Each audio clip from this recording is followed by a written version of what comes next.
So, welcome to the podcast, Mr. Davie Hunter. Davie, how are you, sir?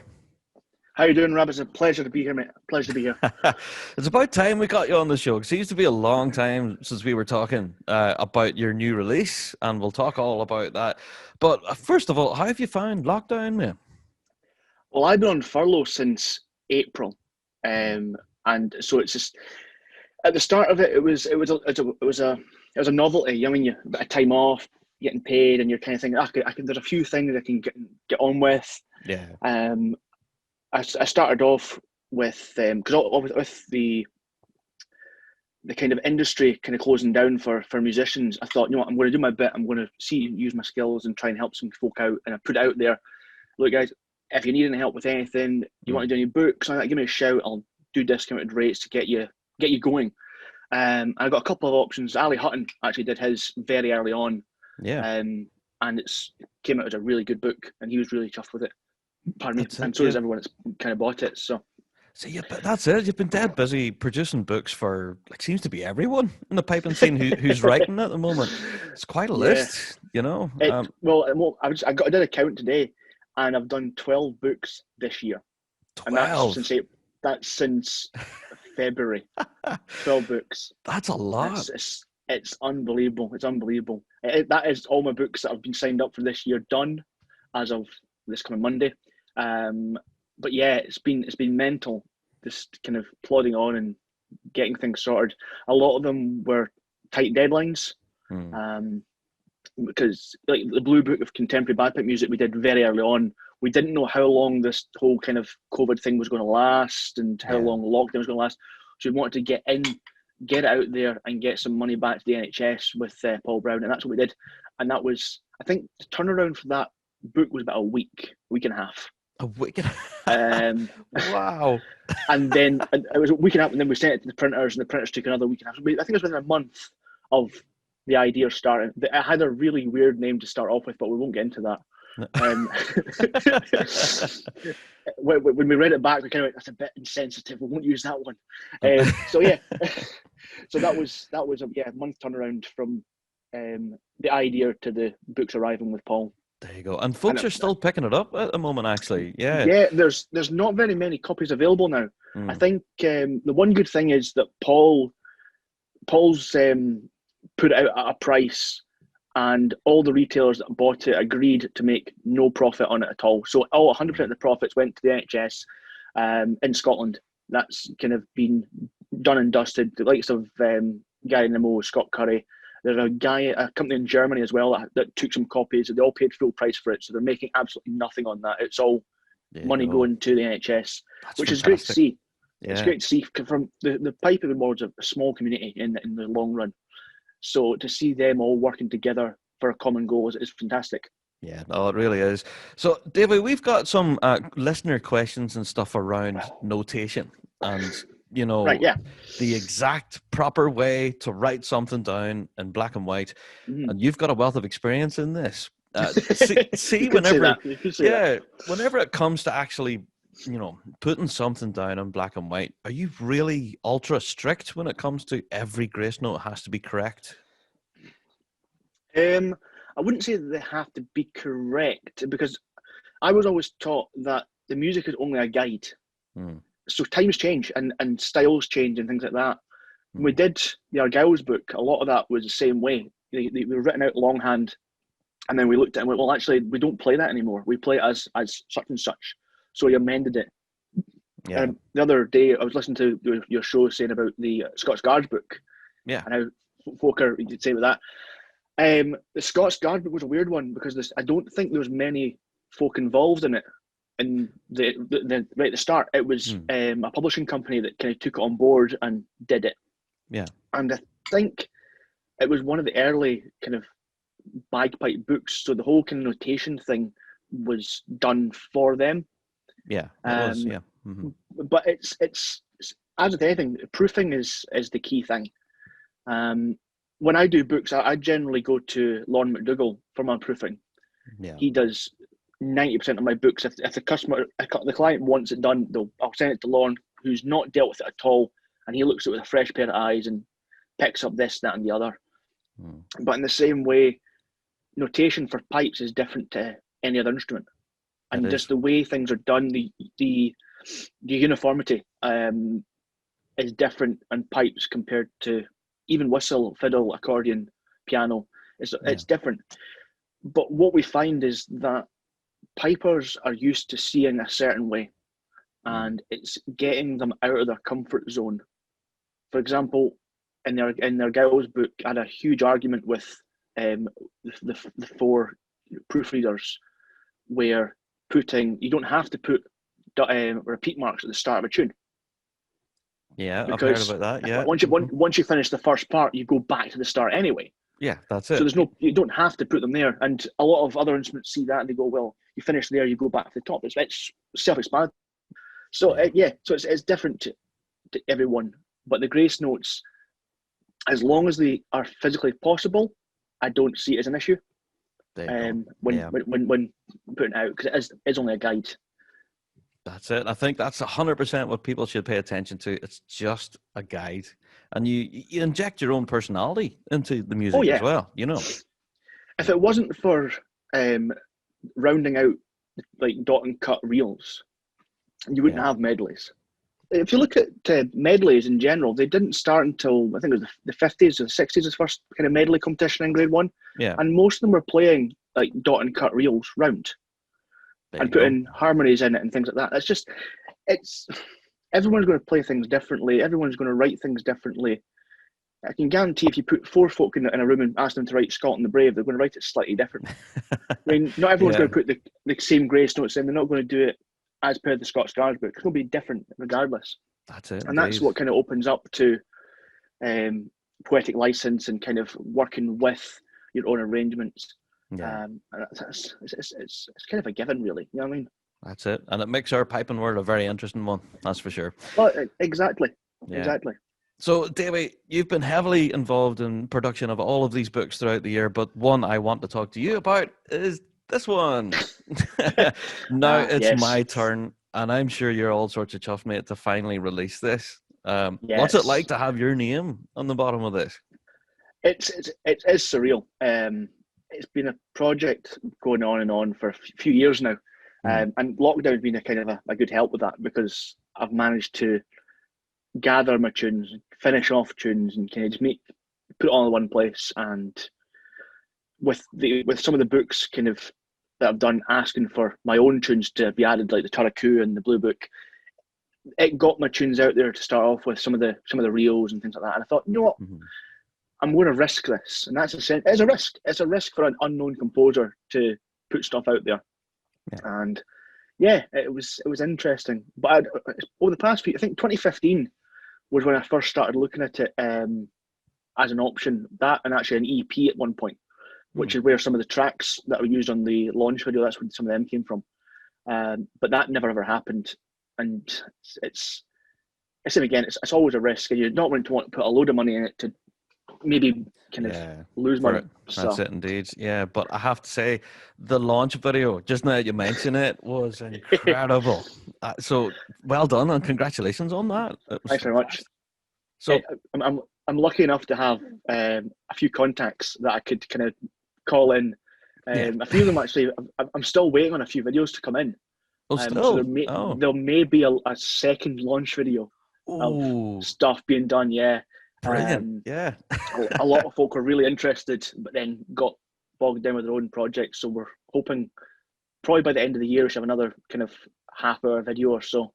Oh, fantastic! To entertain the folks. So it'll be good. Oh, I can't wait for that. You'll have to let us know about that, Davie. Sure. Yeah, will do. Can I just say that the one that caught my attention at the very beginning is one of the tracks that you sent us here in the Rab Show very early on. Was Broken Road. Yeah. And that's just like really early in development. And we're like, oh, this is going to be special. So can you tell us about Broken Road? Where did that come from? Broken Road was recorded during a studio session with a Celtic rock band I played with, who was called Amber Road. And that was back 2013, I think it was. Just after we were lucky enough to win the chance, or get the chance to open up the Tiny Music Festival in 2013. Yeah. With the boys from Skerryvore. So we were opening the main stage for that night. Was Capercaillie was the headliners. Wow. So Man Ran and Capercaillie. Yeah. The funny thing is, when we did the gig at 3:00 in the afternoon on a Saturday, there was nobody there. There was nobody watching us whatsoever. Oh. But we did a 40-minute set, just kind of rocked out. It was great fun. And then one of the other bands had a medical emergency, had to leave Tyree, so they had a slot on the Sunday that needed filled. And I think it was Martin came up to us and goes, "Look, guys, you had a cracking set yesterday. Do you fancy doing another one in the tent tomorrow?" I went, "Well, we're here anyway. We're not going till Monday, so we might as well." The tent was packed from front to back. Oh. I feel sorry for the band that was on the main stage because nobody was there. But yeah, we played, and we had the strange thing was we had Norrie McKeever was standing at the back of the tent watching our gig as well. Norrie's a good friend of mine. Wow. And it was bizarre being at that side playing for the crowd. So yeah, Amber Road, and then the band kind of fell apart. At that point, there was no name to the tune, but the band kind of fell apart, and I still had the original studio record. That's an unfinished studio recording that I put out. It's not mixed properly. It's not done anything. And I thought, you know what, the Broken Road is probably a good idea because it kind of ended badly, but we've all kind of went our own ways now. But yeah, that's why the Broken Road. And we did a lot of gigs. There was times that we did gigs up in Skye, and then I'd be working the next morning. So we'd be driving up to Skye straight after work, doing the gig, and turning back down the road, which is from Dundee is about 4.5 hours. Oh, that's no joke. So you're jumping in a car, driving up, doing the gig, jumping back in the car. Lucky enough, the guys would drive me back some nights, and I'd cover the gigs where I was working weekends and things like that. Yeah. But yeah, it was not great for your life anyway. There you go. Yeah. So I think we should actually play a little clip of Broken Road now, just so folk know what we're talking about. So have that picture in your mind then, with Davie like 4 hours worth of a drive in front of him. Yeah. So here's a bit of Broken Road.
Davie, that tune is stuck in my brain. I don't know. I keep whistling it all the time. Does that happen to you with your own compositions?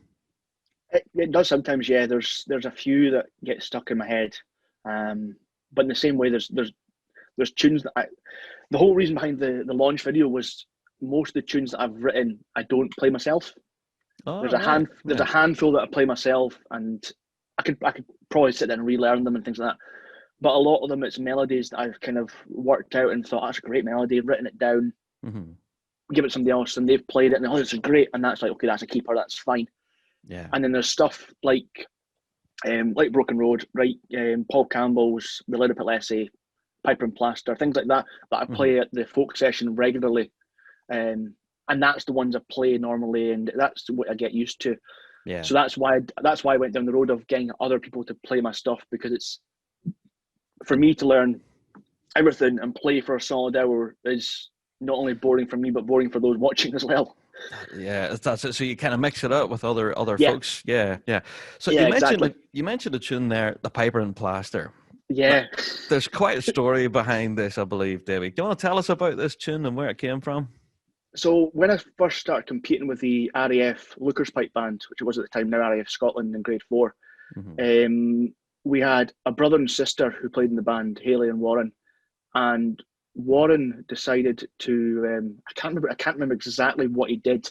I think it was mountain biking or something like that. He went mountain biking the week before the Scottish Championships. Oh, no. And turned up at Dumbarton with a broken thumb. And you're like, yeah, you're not playing. Nightmare. So that's where the Piper and Plaster comes from. So there literally was a Piper and Plaster. Yeah, it was. Oh, brilliant. Oh, God. That has to be every Piper's nightmare, like, deadly. So also... Sorry, I was going to say, there was another tune as part of your video launch event. We'll have to play another clip of this. This is possibly one of the most requested ones when we're playing your tunes on the Rab Show. It's Miss Emily. It seems to be such a medley that just sticks with people. Can you tell us about this one? Miss Emily, it was written from my niece, Emily. She is 5 on Hogmanay. And it was her first, I think it was her first birthday. I had this, I think it was actually the Christmas of her first birthday. I picked up, it's a B flat whistle I'm playing, which is why it's it's strange into the ear. I picked up the whistle, I played this kind of melody, and I'm like, I really like that. And I worked on it, and it was only after she turned 1 I decided to call it Miss Emily. And it's strange how these things come about. You just kind of get something and you work on it, and I played it in the session and things like that, and folk are joining in on fiddle and guitar, and you're like, this is working. It's got something there. It's one of those tunes for sure. Yeah, it really is. Everyone that hears it kind of thinks it's a great melody. Yeah, oh, definitely. So I think, again, we should probably play another clip of this one. This is a cracker. Here's Miss Emily.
So for those of you watching this on the YouTube channel, you've got to have seen all those amazing like visuals and stuff. Can you tell us where that was filmed, Davie? The video for Broken Road was filmed in Iceland. Oh, wow. A year past March. I went there with my now fiance for a long weekend, and that's actually where I proposed to her. And the video was shot from the side of the bus. We were doing a tour. It's shot on time lapse and then slowed down. So that's how you get that kind of that. It's not as many. Yeah. And so that was that one, and the Miss Emily, if I remember rightly, that was filmed at Dunnottar Castle. Yeah, Dunnottar Castle in Stonehaven. And that's the beach down there. And then the other one that I did was in the 3-4 marches. They were done at a place called the Hermitage up by Dunkeld. Right. And to be honest with you, it was all kind of stock video that I had. I got given a gimbal for my birthday, and I just kind of went around doing video. And when I was putting the launch together, I thought, what can I use? What have I got on my computer? And just kind of threw bits and pieces in. So yeah, it turned out quite well. It did. It's fantastic, yeah, and it really suits that tune too, Miss Emily. You know, because it's a kind of haunting, and you get to see the waves crashing in. It's beautiful, it really is. So we have a few questions then for you with tunes that are in this book of yours, Davie. Can I ask you about the story behind Mickey's Dash? That sounds quite entertaining, yeah. Yeah, Mickey's Olympic Dash. 2019, the pipe band went to Sydney, Australia for the tattoo. And that was held in what they now call the ANZ Stadium, which was the Olympic Stadium back in 2000. So the last night, the last show, and we're sitting, we've done our own bit at the start of the show. So we're sitting kind of relaxing, thinking, okay, we're listening out for the cue. I want to say the cue was Top Secret. When we heard Top Secret, we know we had to start getting ready for the finale. Yeah. And we're all sitting in our little holding area. And all of a sudden, our drum major, Alistair Pether, runs past. And we're like, where's he going? And it's not until we realise that there's a trail of blood following him. No. And we're like, okay. So anyway, I won't get into the details. Yeah. Oh God. We get down to the kind of the entry point for the finale, and we're listening to the cue, and we're like, okay, Alistair's not going to make this. Oh, right, okay, oh no. So Mickey Powell, who's another drum major of the band, he's ex-London Scottish. He's one of the tenor drummers on the trip. And it just got to the point, it's like, okay, I'll go grab the mace.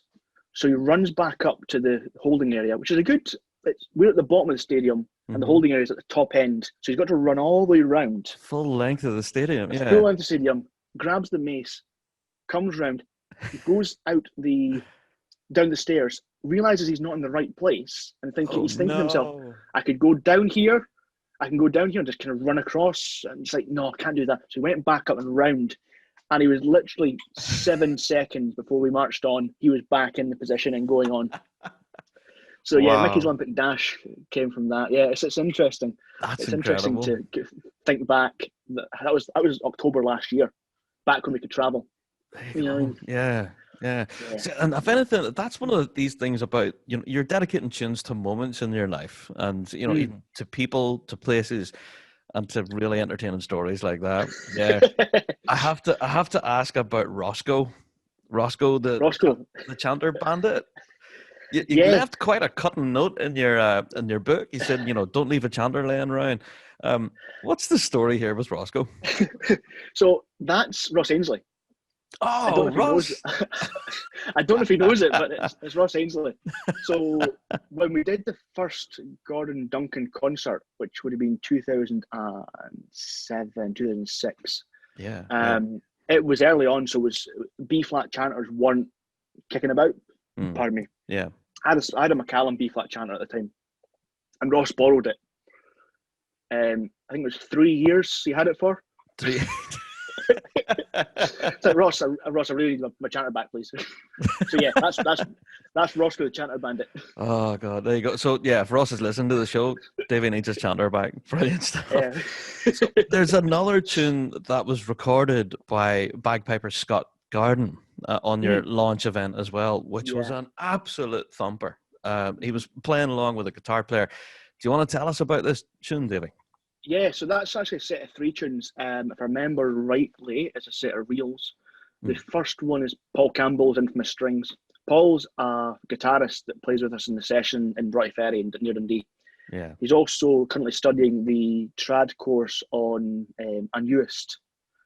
He's in his, I think he's in his late 40s, early 50s, but he just wanted to do it, so he went and he's moved to Ballachulish and is just doing that for the sake of it. But he plays in a really strange tuning. It's dad, so D-A-D, D-A-D rather than standard tuning or dad, gad. So it's all open D. Yeah. So it's not uncommon for him to break a string during a set of reels, especially the ones in D. So that's where Paul Campbell's Infamous Strings come from. The second tune is the half-cut tenors, I think. Yeah, I think it's called the half cut. Yeah, I remember reading about this. Yeah, it's beer tent plus tenor drummers equals half cut tenor drummers. Yeah, exactly. It's as simple as that. It's kind of a given when you go to a competition. But that was written after we did what was a Guruk, the Europeans at Guruk in 2009, where it was really strange because we were standing there on the march past, and we're a grade 4A band, and it's very rare for us to kind of hear our name called out. You know, it's just one of these things. We go there, we do our best, and if we're lucky, we're lucky. And all of a sudden, it's what's it in 5th place, RAF Lookers. We're like, what? Did they really say us? You're like, and it's not as if you can say, can you say that again for me, please? So we got, that's the first time the band had ever got a point at a major championship in all its time. There you go. So that's what happened after the half cut tenors. We end up in the Tesco in Greenock getting a carry out. Fantastic. And then the final tune is Dex's Midnight Runner. Dex, she's a piper in the band. Dex is not her real name. Dex is her dog's name. Oh.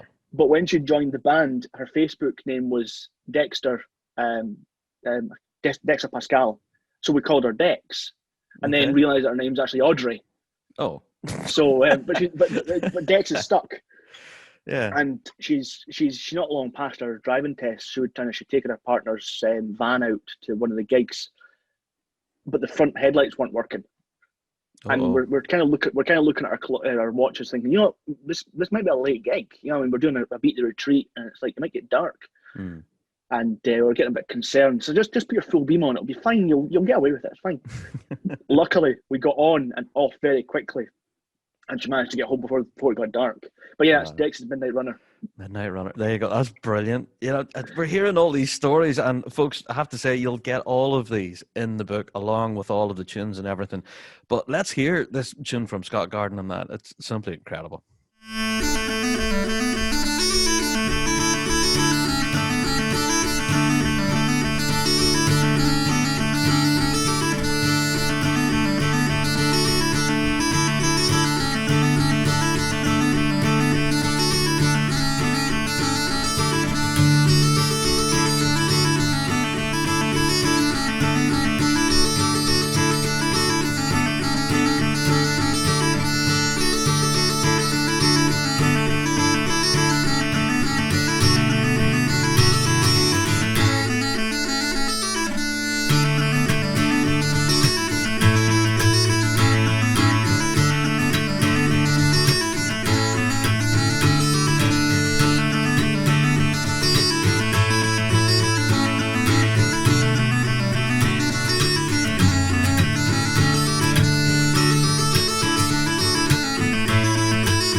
So, Davie, you can't help but not tap your foot along to that one. That one has to be, honestly, my favorite. I do love that tune. It's a great set by Scott. So, yeah, if folks are wanting to get a hold of your book, then where can they go to grab this? At the moment, you can only get it from myself, through my website, which is davidahunter.co.uk. And what I'm going to do is I'm going to do a discount for all Big Rab fans. Oh, wow. So so it's Friends of Big Rab in capital letters, and you'll get £4 off, which will bring it to the £10 mark. There you go. So, that's amazing, Davie. Thank you. So yeah. The amount of support you give me, Rab, it's the least I can do for the folk that are listening. So there you are. So, folks, if you're listening to the podcast right now, you can save money just by entering that code. Fantastic stuff. So, Davie, there's one more that I have to ask you about, and it's the one that finishes the book. It's called The Missing Piece, and it's a whole suite. It's a huge piece of music, but it's epic at the same time. Do you want to tell us about the creation of this? The Missing Piece started off, it must have been about 2010 when I was in Basel in Switzerland for the tattoo. I was speaking to Graham Peters, who's Alba Rhythm, and we were kind of just busking in the cast bar, and he was playing drums and I was playing along. And he says, it'd be great to get a suite. I think at the time he was doing a music course, and the first bit, the kind of the basic melody line kind of started then, and it was only when looking at the book thinking, you know what, I could do with finishing this and getting it sorted and putting it in, that it kind of finished. And it was, it's never actually finished, but it came to a point where like, you know, I'm happy with this at the moment.